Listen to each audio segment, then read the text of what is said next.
박재훈 교수님은 우리 고신대 신학과 학과장으로 수고하고 계시는데, 논평을, 그러니까 두 분이 이제 발표하신 이 발제문에 대해서 논평을 해주시겠습니다. 논평은 이제 발제문 뒤에, 그죠? 뒤에 40페이지 이하의 기록이 되어 있습니다. 그래서 조금 이제 두 분 거를 다 논평하셔야 돼서 조금 버거우실 수도 있는데, 우리 우 교수님께서 논평을 해주시도록 하겠습니다. 예, 먼저 두 분 교수님께 감사의 말씀을 드리고 싶습니다. 아주 1차 자료를 꼼꼼하게 읽으셔가지고 참 좋은 논문을 써주시고 또 단지 역사적인 그런 내용에 그치는 것이 아니라 우리들의 신학을 위해서 또 교회 현장을 위해서 아주 필요한 논문들을 써주셔가지고 감사합니다. 여러분들이 이 각주를 보시면 알겠지만 그 안에 뭐 라틴어, 독일어, 불어, 뭐 영어, 뭐 파란어 이게 막 섞여가지고 나오는 것을 볼 수 있을 텐데 그런 점에서 이 자리에 참석한 우리 학생들에게 또 좋은 지적인 자극이 되었다고 생각합니다. 40쪽에 보시면은 먼저 이남주 교수님의 논문에 대한 논평이 나오는데 논문 요약은 생략하겠습니다. 하지만 첫째 단락만 읽어보겠습니다. 이남주 교수님의 논문은 올레비아누스가 하이델베르크와 헤르보른에서 교육법이 형성될 때에 어떤 기여를 했는지 연구하여 제시하고 있고, 동시에 이 팔세 연방, 그 수도가 하이델베르크고 나서 연방이 수도가 헤르보른인데 여기에서 개혁파적 교육법의 내용들이 어떤 것이었느냐 이것들을 자세히 분석하여 소개하고 있습니다. 아주 흥미로운 논문이었고요. 밑에서 두 번째 단락만 조금 읽겠습니다. 왜냐하면 이게 질문 관련이 되기 때문에. 이 교수님께서는 올레비아누스가 하이델베르크를 떠나서 헤르보른에서 교육법을 장로교적으로 만드는 것을 이제 지적하고 있습니다. 이에서. 근데 교수님께서는 헤르보른까지 특별히 이제 올레비아누스가 생 말년에 헤르보른의 1586년 총회에서 활약한 부분을 자세히 다루고 계시는데, 그때 이제 올레비아누스는 1581년에 미셀브루크의 교회법을 이제 읽고 그것을 몇 가지 수정하여 받는 방식으로 나사의 교육법이 마련되도록 크게 기여한 것을 이제 볼 수가 있습니다. 근데 이 부분을 교수님께서는 논문을 읽으실 때 따로 특별히 이제 지적을 안 하셨는데 제가 이 부분을 다시 지적을 하고 싶습니다. 왜냐하면 질문에 넣었기 때문입니다. 자, 41쪽으로 넘어가겠습니다. 이 논문은 참 역사신학적으로 또 실천신학적으로 많은 기여가 있는 논문입니다. 역사신학적으로 첫 번째로 우리나라에 많이 소개되어 있지 않는 그런 주제에 대해서 아주 잘 정리해 주고 있습니다. 특별히 칼빈과 올레비아누스의 관계성이라든지 또 그 관계성이 영향을 미친 독일 최초의 교회법의 특징을 잘 보여주고 있고, 두 번째로 올레비아누스의 생애와 또 교회법이 형성되는 데 기여 이런 것을 잘 소개하고 있죠. 그리고 아주 오늘 길게 설명하신 부분에서 나타난 것처럼 올레비아누스와 에라스투스의 논쟁을 아주 잘 소개했는데 여러분들이 이 논문을 다시 한번 천천히 읽어보시면은 야 정말 한편의 드라마를 보는 것처럼 아주 흥미진진하게 잘 진술하셨구나 하는 것을 볼 수 있을 거예요. 그래서 참 저는 역사학자, 조직신학자는 좀 글을 좀 딱딱하고 재미없게 써도 되지만 역사학자는 글을 좀 재미있게 써야 된다고 늘 생각하거든요. 근데 참 그런 역사 논문으로서 이런 것을 잘 쓰신 것 같아요. 세 번째로 또 기여는 1차 자료를 아주 치밀하게 독해해가지고 제시하셨다는 것이죠. 실천신학적인 기여는 첫 번째로 교회 직분, 회의들, 교리, 성례, 다른 예식들, 교회 건징들에 대한 부분들을 아주 잘 소개하고 있다는 점이고, 두 번째로는 특별히 이제 목사직에 대해서 잘 설명한 부분이 있습니다. 오늘 자세히 다루진 않았지만 목사직의 직무는 기도와 말씀 안에 머무르고 또 건징을 잘 시행하고 법에 전념하는 그런 내용들, 이런 부분들 잘 설명해 주셔가지고 목회자 후보생들에게 또 목회자들에게 많은 도움이 되고 있다 이렇게 생각합니다. 세 번째로 이 논문은 장로교회 정치제도 여러 회의들, 그 당회, 노회, 지회, 총회가 어떻게 해서 발생되는지를 보여주어가지고 이런 회의들이 맡은 기능이 무엇인지를 보여줌으로써 오늘날 우리 한국 장로교회의 교회 정치적인 상황에서도 기여하고 있다 이렇게 생각하고 있습니다. 질의사항들을 말씀드리겠습니다. 첫 번째로 이 나사오의 교회법을 자세히 설명하셨는데 8제의 교회법은 권징의 주체라는 점에 있어서만 좀 설계를 하신 것 같아요. 그래서 혹시 이 8제의 교회법과 나사의 교회법을 조금 더 균형 있게 설명해 주시면 좋겠다 이렇게 생각이 들고, 두 번째로는 아까 제가 본문 요약에서 특별히 읽었던 것처럼 왜 올레비아누스는 헤르보른에서 열린 이 1586년 총회에서 자기가 좀 관여하고 이렇게 했던 팔제 교육법이 아니고 미텔브루크의 교육법을 제시했는지 그게 그냥 궁금했습니다. 예, 이게 설명이 빠져 있어가지고. 그 다음에 세 번째로는 이 팔제 교육법이나 나사회 교육법에서 이 장로의 역할에 대해서 어떻게 규정하고 있는지를 좀 들어보고 싶어요. 이 교수님께서 논문에는 목사의 역할에 대해서는 좀 이제 자세히 쓰셨는데 장로 역할에 대해서는 짧게 쓰셨더라고요. 그래가지고 혹시 좀 더 설명을 들을 수 있을까 싶어서 여쭤봤습니다. 그 다음에 네 번째는 제가 개인적으로 언약에 관심이 많기 때문에 궁금해서 여쭤본 겁니다. 올레비아누스를 언약신학의 창시다 이렇게 창시자라는 표현을 듣는데 이제 어떤 뜻에서 그러는 것인지, 그 다음에 또 그가 언약신학을 중요하게 생각했던 사람이라면은 교회법에 그런 요소들이 어떻게 반영되고 있는지 이제 좀 여쭤보고 싶습니다. 그 다음에 5번은 올레비아누스 칼빈으로부터 제네바 7의 규정은 언제 입수했는지 이게 나타나지가 않는 것 같아요. 그래가지고 역사적으로 궁금해서 여쭤봤고, 6번은 번역의 문제인데 크라이스텐 콘벤테라는 이 단어를 이제 저는 노예라고 번역하면 참 좋을 것 같은데 우리나라의 또 노예란 뭐 단어하고도 또 연결되고 그래서 그런데 이제 본문에서는 일관성 있게 구회라고 이제 번역을 하셨어요. 그래가지고 조금 궁금해서 여쭤봤습니다. 그래서 제가 최근에 이 노예의 기원에 대해서 연구를 좀 했는데 프랑스나 또는 뭐 스위스나 여러 군데에서 이 노예의 기원에 해당되는 그런 어떤 기관들이 있더라고요. 그런데 이제 그런 것들을 저는 이제 노예라고 번역하면은 오늘 현실에 이제 이 노예하고 연결이 잘 형성되니까 좋다고 생각하거든요. 그래서 여쭤보고 싶고, 7번은 이제 실천적인 질문입니다. 그럼 한국 교회는 이 올레비아누스로부터 어떤 것을 구체적으로 좀 배울 수 있는가? 8번은 사실은 논문과는 직접 연관이 없지만 제가 어떤 책을 읽다가 올레비아누스가 젊었을 때는 언약을 단순하게 성경적으로 작업했는데 이후 서적에서는 은혜의 언약을 조건적인 면과 무교적인 면으로 예리하게 나눴다 이렇게 이야기를 하고 있는 것을 봤어요. 그런데 제가 이거를 물어볼 분이 이남규 교수님밖에 없어가지고 오신 김에 제가 여쭤봤습니다. 논문과는 크게 관련이 없습니다. 예. 이어서 제가 어떻게 김지훈 박사님 것까지 다 하고 답변을 듣는 게 시간을 먼저 답변을 들을까요? 예, 알겠습니다. 예, 뭐 아주 꼼꼼하게 읽어주셔서 그 자체로만으로도 진짜 감사하고 영광입니다. 이렇게 또 질문들 이렇게 제가 보면서 이렇게 깜짝 놀라는 질문도 있고 그렇습니다.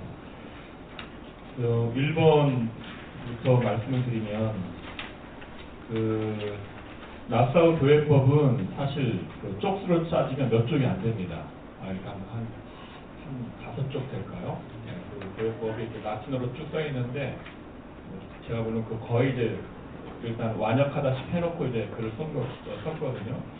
그거밖에 안 돼서 이렇게 소개하기가 좋습니다. 근데 이제 팔치교회법도 이제 제가 다른 것을 사실은 소개했습니다. 여기서 이제 그것까지 소개하기는 너무 양이 많고, 팔치교회법은 양이 몇 쪽 정도가 아니라 어마어마하게 많습니다. 굉장히 많고, 다만 핵심적인 사항들은 이제 뭐 소개할 수 있겠지만, 흥미로운 내용이란 그리고 거기는 뭐 교회 직분 이런 걸 여러분 보시면은 그 마지막에 그 직분이 어떻게 발전하고 있는지 사실 제가 언급했고, 또 교회 회의들도 마지막에 이제 발전하고 있다 이런 걸 잠깐 언급을 했습니다. 그 정도고, 이 성례와 교리와의 관계에서는 여기서 제가 말씀드리고 굉장히 흥미로운 부분을 보죠.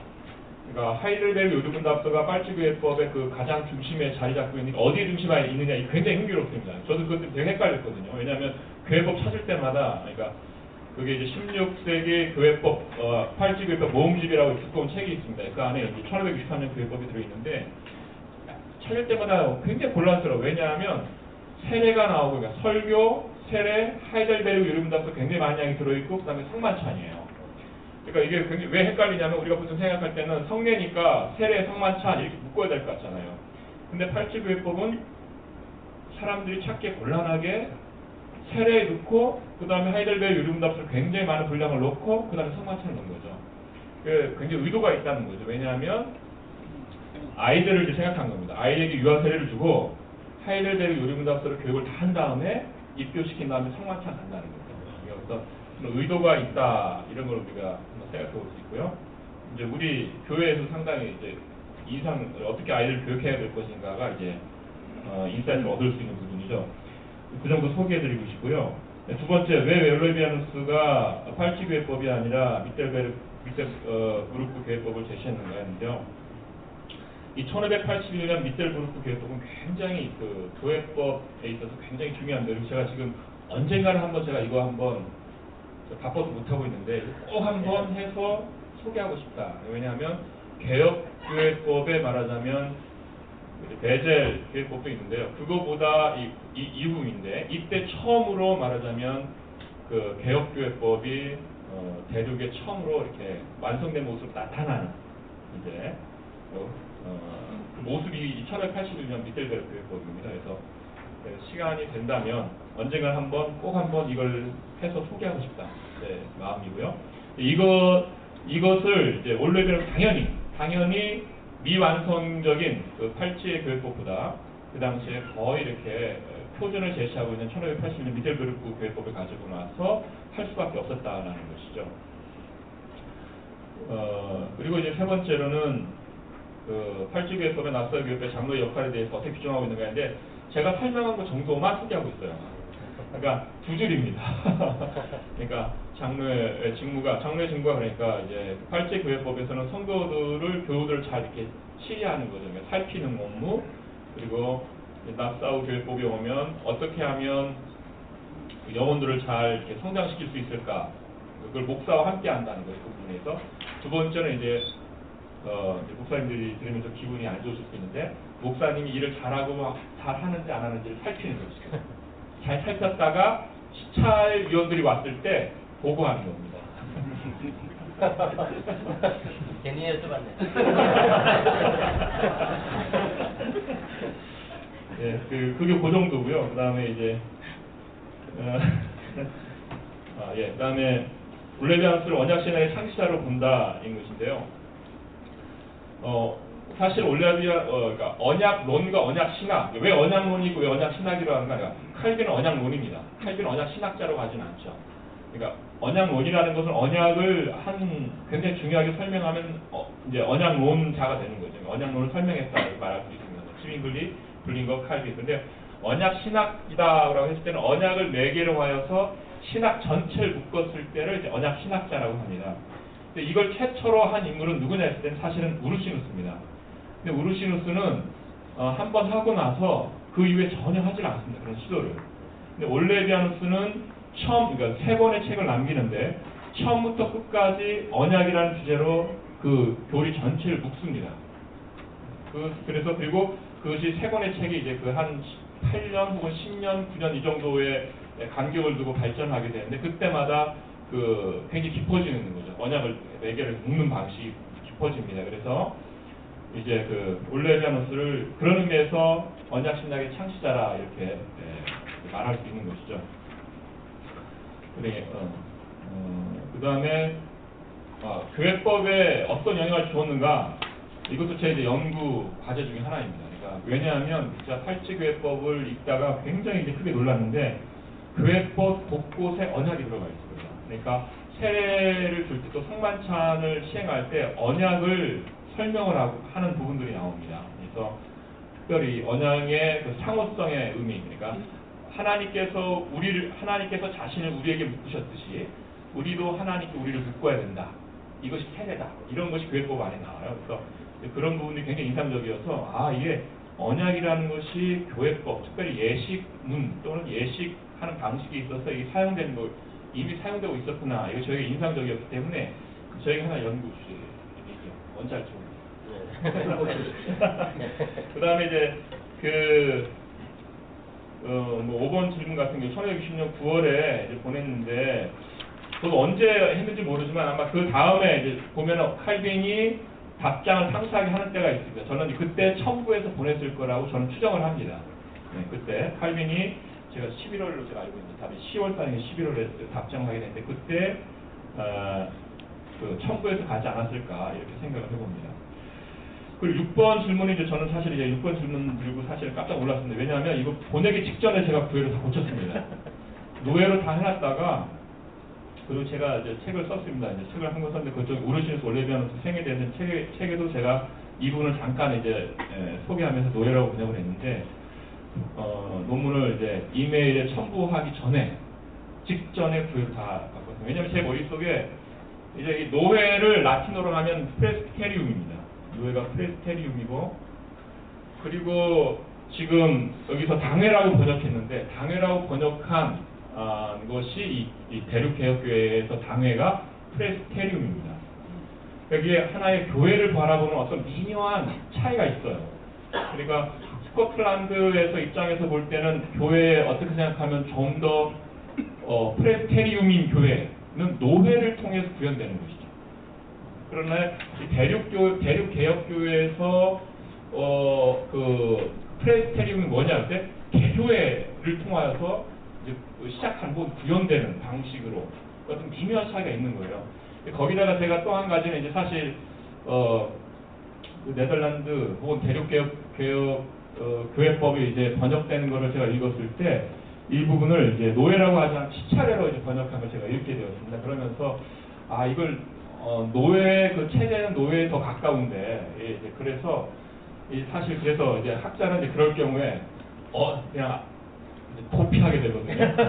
아무에게도 비난받지 않을 용어로 도피하게 되는데 그래서 그냥 클라센 콘벤트, 콘벤트가 이제 모임이라면 클라센이 이제 여러분 하나의 부역을 말합니다. 그래서 그냥 부여로 그냥 해버리자. 독창적인 용어로 피난을 가자 이런 마음으로 피난을 제 마음속에서 일어난 모든 그런 그 미묘한 차이들과 이런 거를 어떻게 할 방법이 없어가지고 부여라는 걸로 제가 피난 갔습니다. 죄송하게 생각합니다. 네, 그 다음에 이제 올레비아누스가 영향을 미친 교회법의 측면에서 볼 때 구체적으로 한국 교회가 어떤 점에서 개혁되어야 하는가 볼 때 저는 이제 여러 가지 있겠지만은 한 가지 그러니까 제가 이걸 왜 했는가 하면 사실 그렇습니다. 그러니까 하나의 그 정신은 놓치면 안 된다. 그러니까 하나의 정신 놓치면 안 된다는 의미에서 제가 16세기, 17세기의 그 개혁교회 또 개혁신학의 내용들을 다 우리가 더 확인해야 된다고 생각을 하는데 저는 그렇게 생각을 합니다. 그러니까 뭐 사실 극단적인 면을 설명하는 겁니다. 그러니까 극단적인 면을 설명한다는 것은 현재 있는 그 우리 한국에 있는 장로교회 전체를 제가 막 정죄한다거나 그런 게 아니라 정신을 확인하는 측면에서 극단적인 방식을 제가 소개한다면 잘 들으시고 저를 이상한 사람이라고 생각하지 않길 바랍니다. 제가 한번 이 내용을 소개했다가 이제 어떤 목사님으로부터 엄청난 비판을 들었는데요. 제가 몰라서 하는 이야기는 아닙니다. 한국 장로교회 그런 모습을 제가 몰라서 하는 이야기 아니고 정신을 확인하기 위해서입니다. 이런 거죠. 지금 그러니까 교회들의 모습이 어떠냐. 그러니까 저희 교회도 마찬가지입니다. 제가 이제 협동 목사로 하는 모습인데요. 그러니까 담임 목사님 있고, 그러니까 부교육자 형식으로 부목사님들이 계십니다. 근데 이제 그 모습이 이제 우리 이제 어떤 흔하게 보는 우리 모습인데 거기에서 잃어가는 모습은 뭐냐면 지금 개혁교회법의 아까 60문 제가 읽어드렸어요. 60항목 가장 마지막 항목 낯설교회 가장 마지막 항목이죠. 그러니까 목사가 목사 위에 있지 않다. 그러니까 사실은 이것은 우리 장로교회 안에 어떤 방식으로 구현되고 있냐면 표를 행사할 때 부목사나 담임 목사나 다 같은 표를 행사합니다. 하나의 표를 행사하고 있습니다. 일단은 그것까지는 우리가 지금 확보하고 남겨놓은 상태이죠. 그러니까 이제 그것이 갖고 있는 정신은 무엇이냐면 목사들이 다 누구의 종이냐? 결국은 하늘에 계신 목자장 예수 그리스도의 종이라는 거죠. 그 정신이 이제 개혁교회 앞에 목사를 주장하지 않는다. 그러니까 권위와 권세에서 똑같다라는 것이 있고 가장 극단적인 형태를 제가 소개한다면 부목사도 청빙을 통하여서 모셔와야 되고 또 하나는 부목사도 가르치는 장로로서 가르치고 다스리는 장로로서 당회에 참석해야 된다. 가장 극단적인 형태입니다. 제가 요 얘기했다가 이제 엄청난 뭣도 모르면서 얘기하는데 제가 압니다. 제가 노예도 참고 다 알지만 여기 아마 가장 극단적인 형태의 개혁된 그의 모습일 것이라고는 솔직하게 말씀드릴 수 있습니다. 그다음 8번. 이제 8번 같은 경우에는 사실은 이제 이렇게 말할 수 있는 근거는 있습니다. 그러니까 올레비아누스가 첫 번째 작품이 이제 견고한 기초고 나중에 사후에는 은혜언약이라고 한 작품이 이제 첫 번째 작품이고 두 번째 작품은 사도신경 해설이라는 작품이고 세 번째 작품은 이제 유명한 작품이죠. 언약의 본질에 대하여라는 작품이 되겠습니다. 그런데 이제 두 번째 작품에서부터 그 이면, 그러니까 무조건적인 면과 조건적인 면을 예리하게 그 하는 부분은 있습니다. 그러나 그 전에 그럼 아예 없었는가 했을 때는 저는 그렇지 않다고 생각합니다. 그러니까 더 구체적으로 분석하는 게 있다. 그리고 이제 이런 설명이, 그러니까 저는 지금 제가 그걸 정확하게 안 봐서 모르지만 지금 이 문장 속에서 느껴지는 뉘앙스는 초기에는 성경적이었는데 갈수록 사변적이고 덜 성경적이 되었다라는 건데 그 의견을 제가 동의할 수가 없겠습니다. 그 의견이 이름 끊어서가지고 굉장히 곤란하게 되고 그래. 이 의견은 제가 동의하기 좀 힘들 것 같습니다. 왜냐하면 오히려 이제 더 이렇게 더 말하자면 더 깊어졌다. 성경에 있는 내용을 더 잘 설명하게 하는 방식 같다라고 말씀드립니다. 네, 감사합니다. 시간이 됐지만 김지현 박사님 논문에 대한 논평 바로 하겠습니다. 논문 요약은 생략하겠습니다. 그 다음에 이제 기여는 역사신학적인 기여와 또 교육신학적인 기여 두 가지 다 있다고 생각합니다. 첫 번째는 잘 알려져 있지 않은 이 장피우스의 생애와 신학을 참 한눈에 볼 수 있도록 역사신학적으로 기여하시고 있고, 또 아까 말씀드린 것처럼 1차 문헌과 2차 문헌을 아주 꼼꼼하게 소개해내셨다는 점. 세 번째는 또 이 장피우스 신학을 중세 및 토마스주의의 관점이 아니라 개혁파 및 그리스도 중심적인 관점으로서 볼 수 있도록 했다는 점에 있어서 아주 역사신학적으로 우리에게 균형 잡힌 견해를 제시하고 있다고 생각됩니다. 교회신학적인 기회는 삼일체론, 예정론, 구원론, 교회론이 어떻게 그리스도 중심적으로 전개될 수 있는지를 장피우스의 예를 들어서 아주 잘 보여주신 것 같습니다. 그래서 교회학자들은 이런 예들을 참조하면 참 좋겠다는 생각이 들었습니다. 두 번째로는 이 전생론과 후생론 미미한 논리적 차이점과 또 장피우스의 그런 입장들을 아주 잘 설명해 주셨다 이렇게 생각되고, 세 번째는 참 제가 이 논문의 백미라고 생각하는데 구원론을 이렇게 잘 서술해 주셨고 또 그것을 또 교회론으로 아주 매끄럽게 잘 연결시키고 있어요. 그래서 참 저는 이 논문을 읽을 때 신학하면 즐거움이 있는 것이 아닐까 하는 어떤 생각이 들었습니다.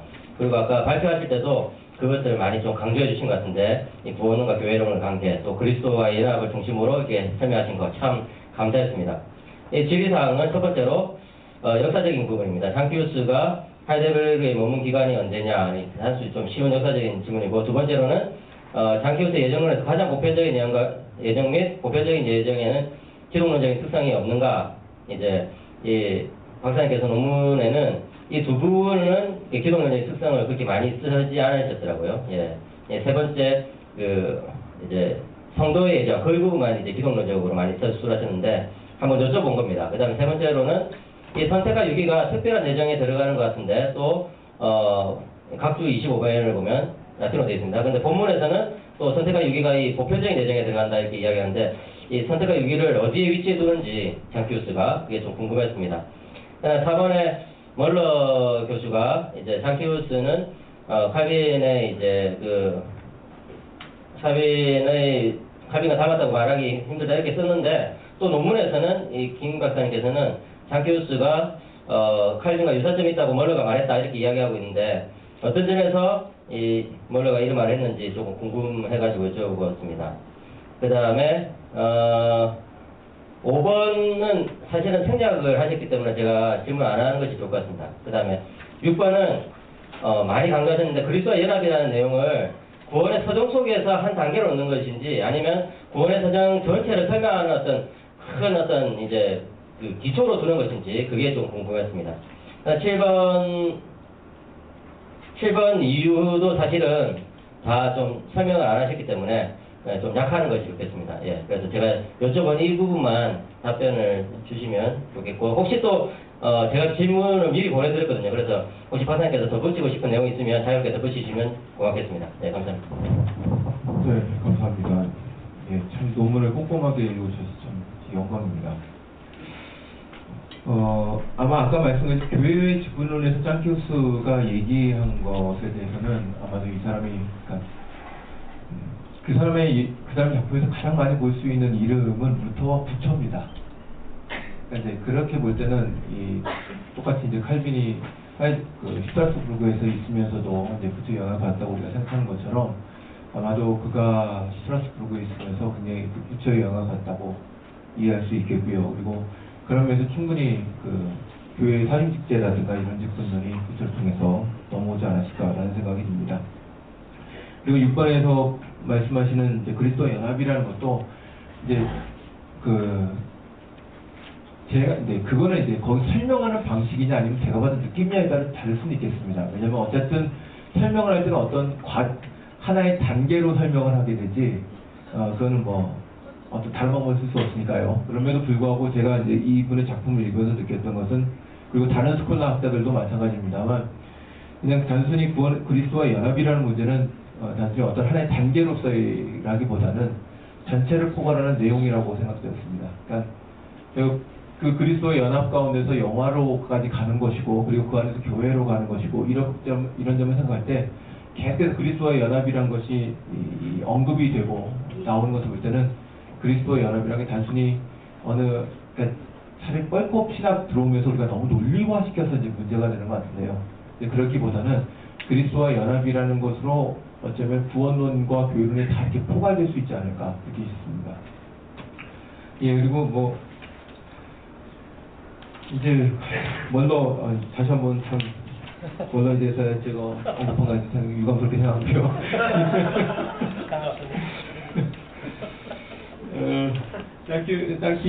짱키우스가 이제 예정론을 다룬 그 월러 박사가 이제 그 당시에 있었던 이제 짱키우스라든가 뭐 블링거라든가 이런 사람이 예정론을 다루면서 그 다음에 이제 짱키우스도 하나의 장을 이제 할애해서 설명했던 것으로 기억이 되는데요.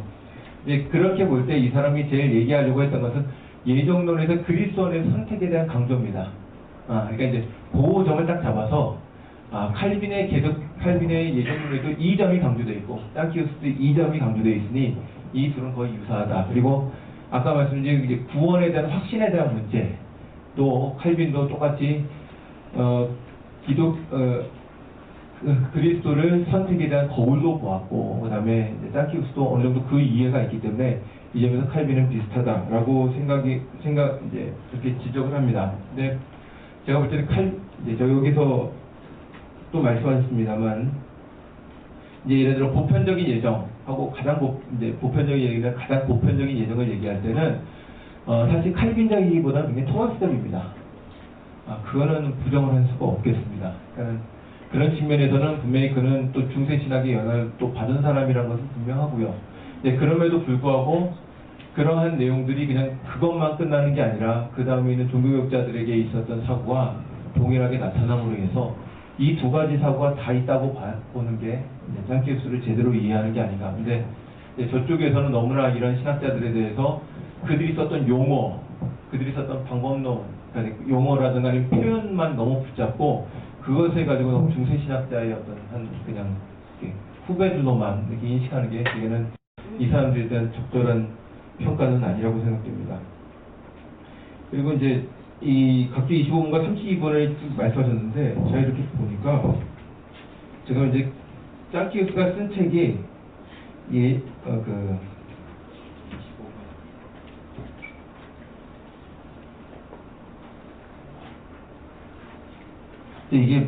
어떤 문제가 있냐면요.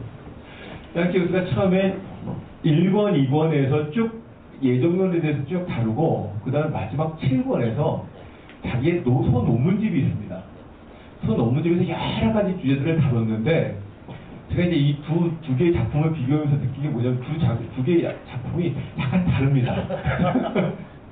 그러니까 자기가 이렇게 신론하고 이렇게 그 부분을 아주 조직신학적으로 쭉 서술한 부분과 예정론만 따로 논문을 써가지고 따로 이렇게 한 부분이 약간씩 표현이 다른 겁니다. 그러니까는 저도 이것들을 어떻게 중심을 둬야 될까를 제가 상당히 이제 고민을 했습니다. 그러니까 이 사람이 이걸 그냥 어떤 사고가 변했다고 보기는 힘들 것 같고, 어떤 지금 이렇게 약간의 좀 참 복잡한 생각을 표현하다 보니까 약간 차이가 생긴 것 같은데, 이제 저는 이제 앞에 쪽 사고가 오히려 짱키 생각을 잘 드러내주지 않는가, 드러내주는 거 아닌가. 그거에 대해서는 논문에서 충분히 설명을 드렸다고 생각합니다.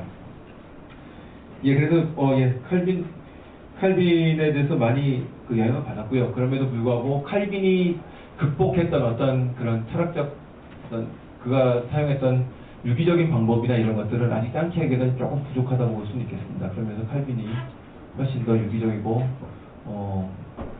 이렇게 상당히 얘기하기 좋게 잘 썼다고 할 수 있겠습니다. 네, 감사합니다.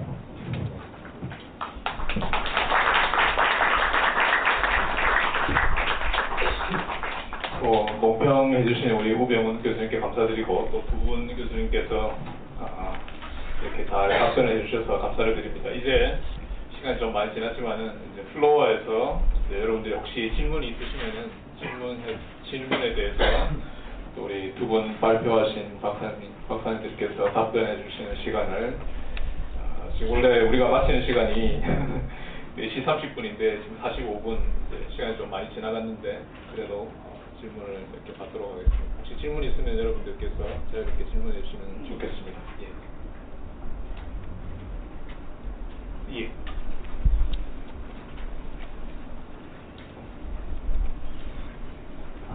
이남규 교수님께 질문드리고 싶은 게 장로교 정치는 그 녹스를 통해서 스콜랜드 장로교가 저희들한테 직접적으로 제작됐다고 알고 있는데 오늘 보면 훨씬 전에 짱키가 이렇게 했다면 그 스콜랜드의 장로교 정치 제도와 직접적인 어떤 연관이나 어떤 그런 교류나 이런 게 있었는지 그게 좀 궁금합니다. 네, 개혁교회가 취하고 있는 아까 말씀드렸듯이 그 교회의 정치의 특징은 세 가지 특징이 있습니다. 그러니까 먼저 교회 칠이, 교회 건지 국가로부터 독립적이다라는 것, 그리고 그 일에 있어서 그러니까 교역자 출신이 아닌 비교역자, 이건 평신도 이렇게 말하는데 일반인 가운데에서 장로가 선출되어서 그 일에 참여한다는 점. 그리고 이제 세 번째 특징이 회의 체제 방식입니다. 이 방식이 이제 그 제네바로부터 사실 출발하는 것이고, 제네바의 영향을 받은, 혹은 제네바에 들렀던 신학자들이 자기 고향에 돌아가면서 구현을 시키는 방식입니다. 그래서 제네바에 와서 올레비아노스가 배워 하이델베르크 또 헤르보른, 그리고 또 네덜란드에서 제네바로 왔던 이제 가서 네덜란드의 개혁교회, 또 스코틀랜드에 있던 애들 분들이 오셔가지고 제네바 들렀다 가가지고 이제 스코틀랜드 장로실을 세우게 되네요. 낙스도 마찬가지로 제네바에서 있었던 인물이거든요. 가가지고 이제 그곳에서 그러니까 제네바 교회가 그러니까 그 당시에 제네바를 들렀던 인물들에게 굉장히 인상적이었던 거죠. 이렇게 교회가 그러니까 도시가 또는 교회가 이렇게 형식적인 생활이 아니라 정말 신실한 생활을 유도하는 또 안내하는 이런 역할을 실제적으로 할 수 있다. 그런 체제가 바로 교회 정치를 통해서 구현되고 있다는 것에 큰 감명을 받았고 자기 도시에 들어가서 이렇게 구현을 하게 된 것이죠. 그 이후에 이제 각각의 지방 혹은 각각의 나라마다 자기 문화 또는 자기가 상한 역사적인 상황 가운데서 여러 가지 이제 독특성들이 발견되게 되죠. 그러니까 스코틀랜드 같은 경우에는 그 잉글랜드와의 긴장 갈등 관계 속에 있었기 때문에 처음에는 장로직을 임기제로 했다가 이제 목사들 다 잡혀가면은 교회가 위험하잖아요. 그렇기 때문에 이제 그때 스코틀랜드의 이제 장로직이 이제 그 마치 종신직처럼 아주 계속 오래되는 것처럼 이제 그런 식으로 해서 장로직이 처음으로 되고 미국에 가서 그렇게 되고 우리나라에 올 때 이제 그런 식으로 오게 된 거죠. 계속하는 장로직으로 그런 미묘한 차이는 있을지라도 핵심적인 부분에서는 개혁교회는 다 핵심적인 면을 다 이렇게 갖고 있다 이렇게 말씀드릴 수 있겠습니다. 사이에 직접적인 교류나 상이나 이런 어디하고요? 스코틀랜드하고 독일. 스코틀랜드랑 그러지는 그러니까 직접적으로는 아닙니다. 그러니까 아까 말씀드린 가가지고 자기 나라에 또 자기 문화에 그리고 자기 역사의 상황 가운데서 그 특성들이 나타나면서 그 하나의 예를 제가 장로 임기제를 말씀드렸는데 그런 것들이 나타난다는 것이죠. 또 혹시 다른 질문 있으시면 질문해 주시기 바랍니다. 예. 여기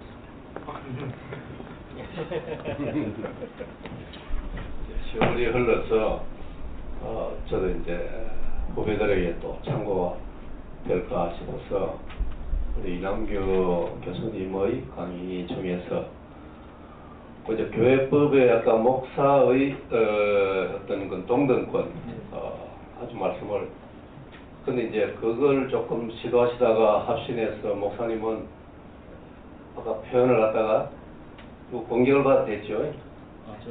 여기 정확하게 말씀드려야 돼요. 네. 합신 목사님으로부터 받은 건 아니에요. 아니고. 예, 다른 제가 학교에서 발표했다가 다른 교단 목사님.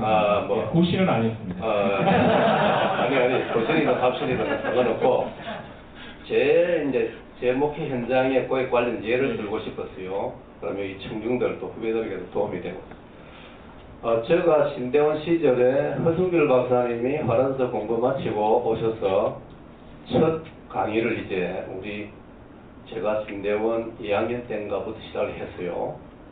근데 이제 허 박사님의 강의 중에 제가 아주 그때 딱 하나 붙들림이 있어요. 뭐냐면 지금 말씀한 목사의 동등권. 그걸 그때 내기어는 페리티라고 페리티. 그래서 이제 앞으로 내가 이제 졸업하면 또 부모사도 될 거고 또 그러니까 아주 관심 있게 나한테 들어왔어요. 그래서 이제 저는 이제 졸업하고 신대원 졸업하고 바로 이제 군종장교로 이제 바로 목사가 되어 들어갔기 때문에 군에서 뭐 목사의 예우를 충분히 받았잖아요. 군대에서는 정말 이 목사의 예우를 지휘원들도 뭐 우리 시대는 정말 과분하게 나이에 비해 27살 때인데도 과분하게 예우를 받았습니다. 목회 현장으로 와서 이제 부목사 시절을 거치고 서울신문교회 참고로 최일 목사님 밑에서 이제 부목사의 경험을 쌓았는데 그때는 부목사 취임식도 있었어요. 그래가지고 장로 장립과 더불어 함께 부목사 취임, 그것도 순수는 부목사 취임 이름 글자가 먼저 그런 예우도 물론 받았고 그리고 이제 세월이 흘러가지고 제가 이제 저는 참 빨리 담임 목사를 시작했어요. 33살 때 제일교회 위임 목사가 되었는데 세월이 흐르면서 지금의 관행이 이 우리 부목사님들에 대한 어떤 제가 공부할 때 목사의 동등권 이런 거하고 현실은 너무나 차이가 많이 났단 말이죠. 또 내가 부목사 시절을 겪어봤고 그래서 제가 지금부터 한 5년쯤 된 것 같아요. 내가 이제 좀 하나님 은혜로 새롭게 이제 또 목회를 시작이 되었거든요. 뭐 우리 아시는 건 알지만은 내가 좀 몸이 아팠다가 새로 이제 회복이 돼가지고 목회를 하면서 내가 배웠던 걸 한번 실천을 해보자. 그래가지고 당회에 나는 부목사를 참석시킵니다. 명패도 똑같이 해가지고 내 옆에 그래서 이제 뭐 의자나 뭐든 똑같이 해요.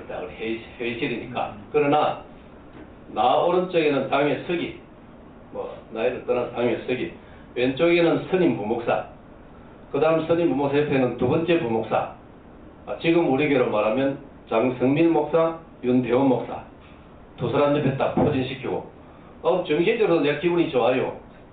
다른 날 있는 게 아니고 직계 후배 부목사 두 사람 딱 포진해가 있으니까 내 정서적으로는 우리가 지금 부목사 한 8명 되는데 8명 다 참석시키고 싶어요. 내 마음으로는.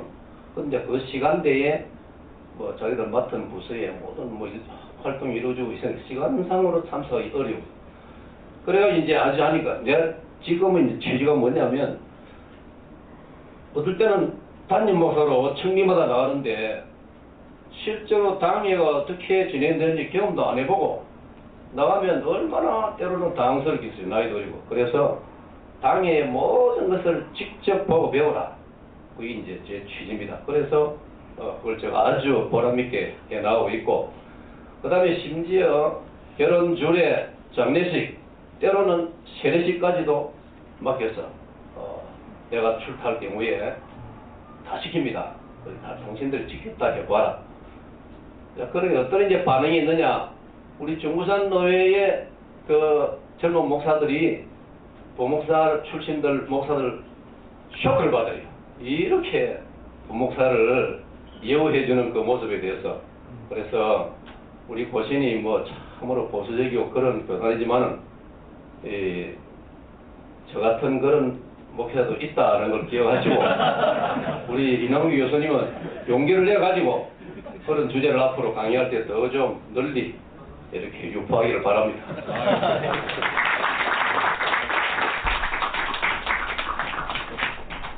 김 목사님 이렇게 또 축도도 해주시고 또 목회 경험 또 목사 동등권 차원에서의 목회 경험도 말씀해 주셔서 감사합니다.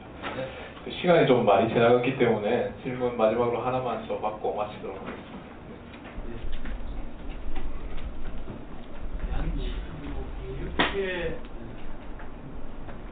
개혁회라고 새로 만들어지게 됐는데 개혁회 이민희 목사라고 합니다.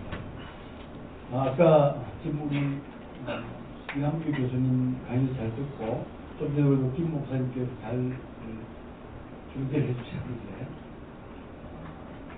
아까 설명 중에 대륙교회 개혁교회는 동정권이 나름대로 유지가 되고 있는 걸로 알고 있고 또 들고 한국 교회는 그게 전혀 안 되고 있다고 알고 있지 않습니까?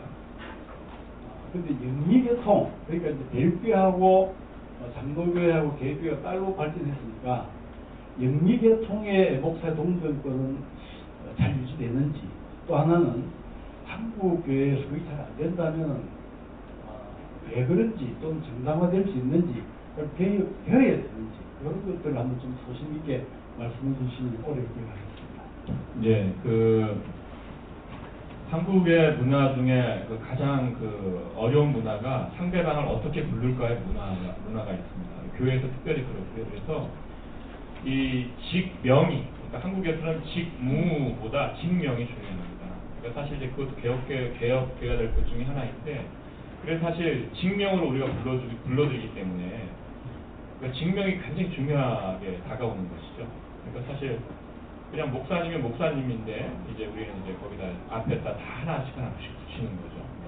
목사 무슨 뭐 이렇게 다 붙이는 방식이 될 거고, 또 하나가 이제 장로님 같은 경우에도 내가 이 직명이, 그러니까 우리는 사실 직무가 있고, 그러니까 교회에서의 직무가 있고 그 직무를 맡은 사람의 그 직명을 주는 것인데, 우리 한국 문화는 직명이 중요하고 직무는 중요하지 않거든요. 그러니까 사실 뭐 집사, 뭐 장로 이렇게 해도 직명만 있으면 되는 거고 그가 무슨 일을 하는가에 대한 별 관심 없습니다. 그 명칭만 중요한 거죠. 왜냐하면 우리가 부르는 게 중요한 거니까.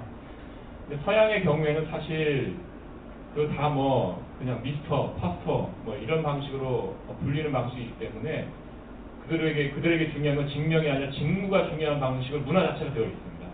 그래서 그들이 그냥 나는 교회에서 이 일을 한다 이 정도로 되어 있는 것이죠. 그러니까 그게 하나의 문화 차이가 저한테는 굉장히 크다 이런 생각합니다. 그래서 근데 이 문화를 어떻게 고칠 수 있는 방법은 우리 문화이기 때문에 제가 그래서 뭐라고 말씀드릴 수는 없습니다. 그래서 장로님들 봐도 제가 이제 장로의 가장 중요한 직무가 뭐냐 그랬을 때는 이제 성도들을 돌아보는 일이거든요. 처음부터 나올 당시부터. 그러나 이제 그런 일보다도 사실은 이제 그냥 장로라는 그 직명이 중요한 것이고, 제가 이제 런던에 있을 때 한 노예 이제 저희 교단에 이제 유럽 노예가 있어가지고 제가 유럽에 있을 때 참여했을 때 한 교회 런던에서 가장 큰 교회였습니다. 장로님이 됐는데 왜 장로님이 이제 노예 와서 인사를 하시는데 성도님들을 대변하라고 나를 이렇게 장로로 뽑아줬습니다. 말씀하시더라고요. 제가 너무 놀랐습니다. 저게 큰일 나겠다. 1년 뒤에 교회가 쪼개졌습니다. 그러니까 장로님들도 아까 제가 장로님 했으니까 그건 아니고 이제 어쨌든 그 말씀 드릴 수 있겠습니다. 직명보다 직무가 앞선다. 그러니까 직무에 대한 지식이 먼저 우리가 가르치고 배우는 게 훨씬 더 중요하다. 그 다음에 직명이 따라오는 걸로. 이게 우리 한국 문화에서는 훨씬 중요하겠다 이런 마음을 가집니다.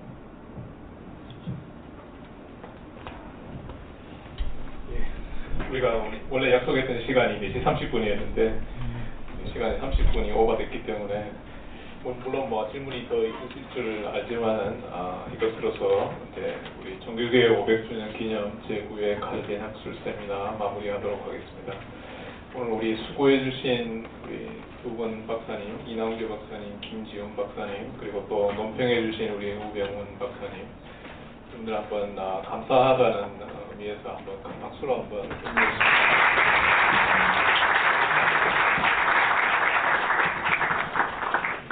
제가 한번 기도하고 마치도록 하겠습니다. 사랑과 자비가 충만하신 우리 하나님 아버지, 저희들 하여금 이렇게 개혁주의 학술은 허락해 주시고 또 이렇게 칼빈 학술 세미나를 모여서 16세기 하이델베르크 개혁신학에 대해서 함께 생각해 볼 수 있는 그러한 복된 시간을 허락해 주셔서 감사합니다. 두 분 강사님 보내주셔서 또 이렇게 올레비아누스와 장키우스의 신학에 대해서 구체적으로 그리고 또 아주 새로운 내용들을 저희들이 함께 살펴보았습니다. 저희들이 참으로 주님이 기뻐하시는 신학이 될 수 있도록 인도해주시고 또 이 신학을 통해서 더욱 교회가 부흥되고 발전될 수 있는 계기들이 마련될 수 있도록 인도하여 주시옵소서. 그래서 저희 고신대학교와 개혁주의 학술원 그리고 또 이 자리에 참석한 모든 분들이 참으로 저희들의 삶이 우리 주님께 온전히 영광을 돌려드리는 그러한 복된 삶이 될 수 있도록 인도하여 주시옵소서. 또 이렇게 세미나 끝까지 함께 해주시고 저희들 가운데서 영광을 받아주신 것을 감사를 드리오며 예수님의 이름으로 기도드렸습니다. 아멘. 수고 많으셨습니다.